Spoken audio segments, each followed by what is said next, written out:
ছক্কায় বল হারিয়ে 50 সাইফ হাসানের উদযাপনের রাজকীয় বেশ।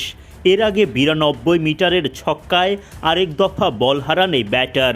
সাইফের এমন ছক্কার তাণ্ডবের দিনে বাকি ব্যাটাররা তেমন সুবিধা করতে না পারলেও ঠিকই জয় তুলে নেয় বাংলাদেশ। আফগানদের দম্ভ চূর্ণ করে ধবল ধোলাই করে দিল টাইগাররা।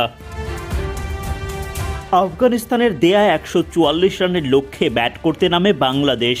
ওপেনার পারভেজ ইমন 14 রানের বেশি করতে পারেননি। আরেক ওপেনার তানজিদ তামিমের সঙ্গে যোগ দেন সাইফ হাসান। তামিম সাইফ জুটিতে 47 রানে পাওয়ার প্লে শেষ করে বাংলাদেশ।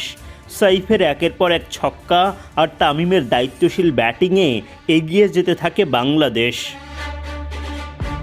33 রান করে বিদায় নেন তানজিদ তামিম। দাপুটে ব্যাটিং চালিয়ে যান সাইফ। এরপর জাকের আলী অনেক ফিরে যান 10 রান করে। শামীম পাটোয়ারি রানের খাতায়